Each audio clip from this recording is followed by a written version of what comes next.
Hey y'all, it's Bitty Boo, aka Dana. And I'm going to start a new series on why I should prepare. There's many different reasons. Each one of us have our own. Okay? It's going to be based off of this book, Survivalist Family, Prepared Americans for a Strong America, and it's by Pastor Joe Fox. Okay. So we're just going to go why prepare. I'm not going to read the whole book because I think this is something you need in your knowledge base, okay?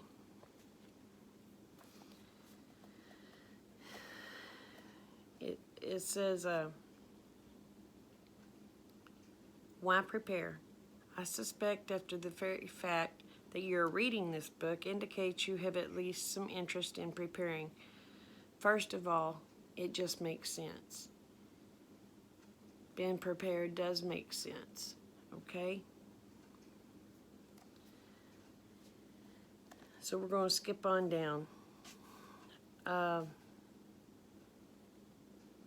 He talks about an incident that happened with his family in 1996. Power lines went down all over the region.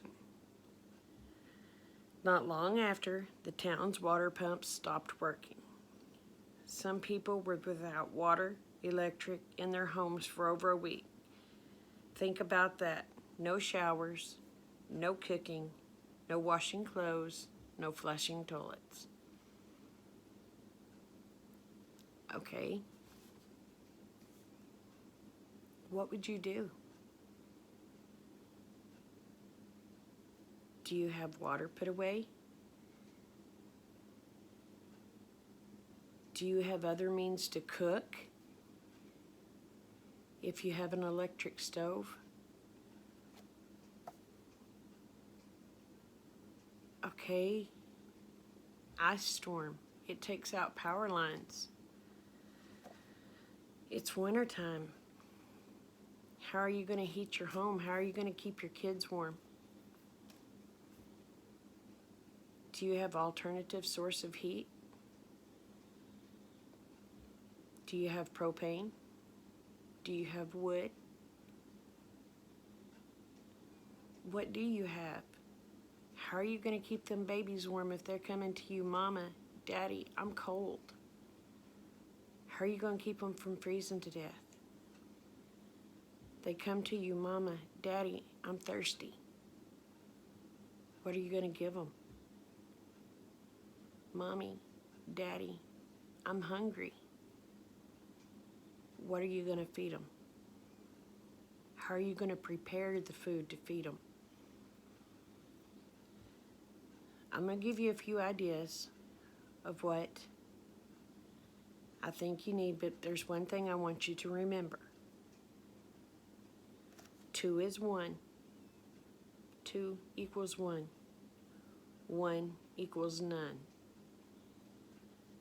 Have 2 ways to prepare a meal in case one way doesn't work. You have a fallback. 2 ways to heat water, to boil water, in case you have to go to a pond or someplace to get water. Have a way to filter that water, because you don't want any toxins. You don't want any kind of algae. Okay? Good rule of thumb, they say, is 1 gallon of water per person per day. Yeah, that'll get you to survive, but you're not going to be able to clean yourself. You're not going to be able to clean up messes. I figure 2 gallons of water per day would be okay. It gives you a gallon per person to clean, do dishes, things in that nature.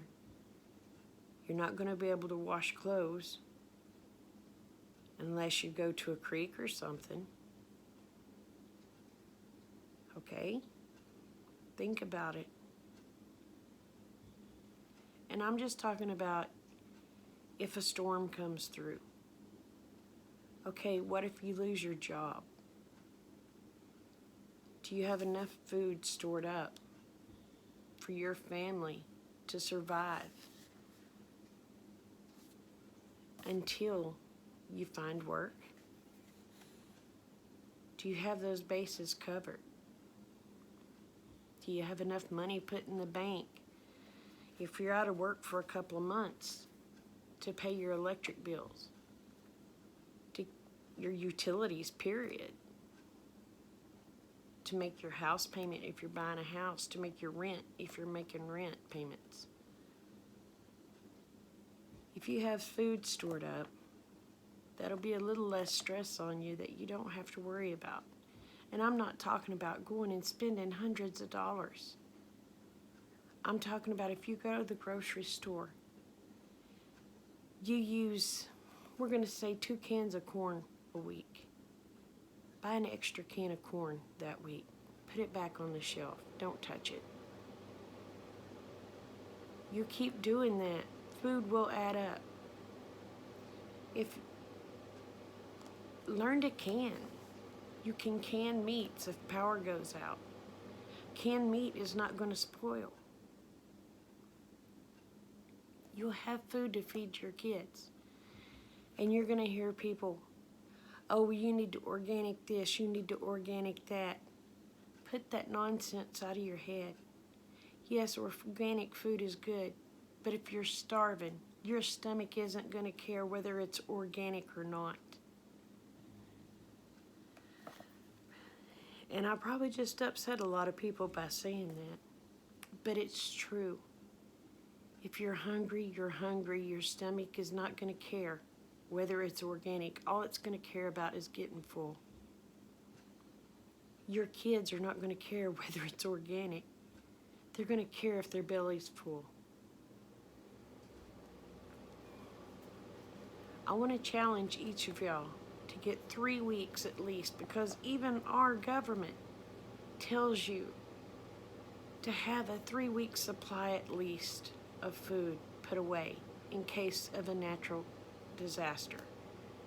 We have hurricanes, we have tornadoes, we have tsunamis. We have ice storms, we just random things of nature. Prepare for it. Put some food back. Economy. Our economy is not the greatest. Put food back. Give yourself a little peace of mind. You have insurance on your car. You have insurance to go to the hospital. Look at a food storage as a preservation insurance, that you're preserving your family.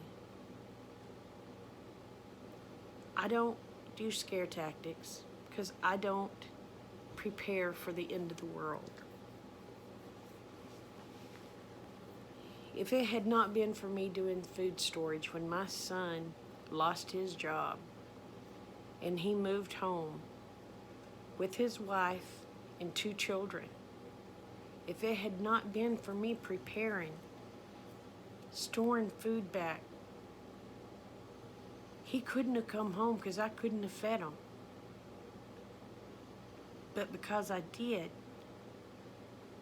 I was able to feed my family until he got on his feet and got a job.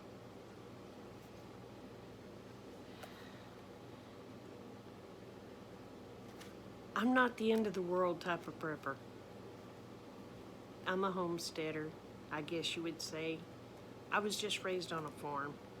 I don't even really know if it's a homestead. Yeah, I do things that homesteaders do. I do things that farmers do. I was I grew up this way. My family did this. But I'm going to tell you right now, if you don't like beans, do not store beans.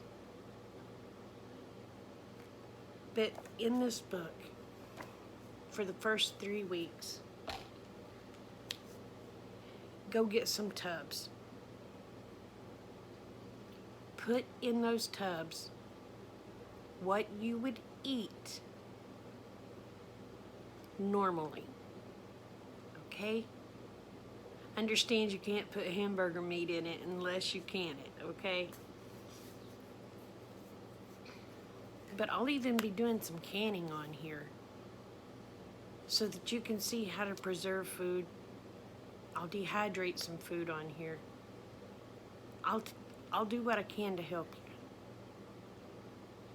But you're gonna have to help yourself. I can't help everyone. I wish I could. This is my way of trying to help everyone. I don't want to worry about y'all if a storm comes up. If a freak ice storm comes up, I don't want to have to worry. Are they cold? Are they hungry? So I'm going to do my best to teach you how to not be cold and how to not be hungry.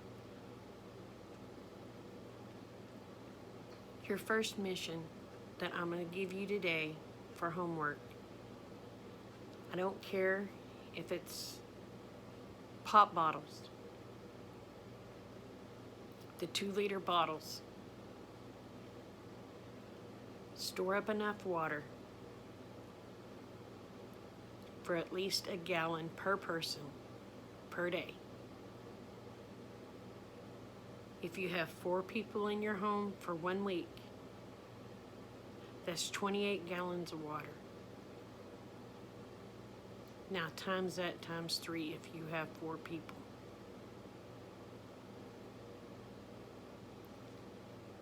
That's your homework assignment tonight.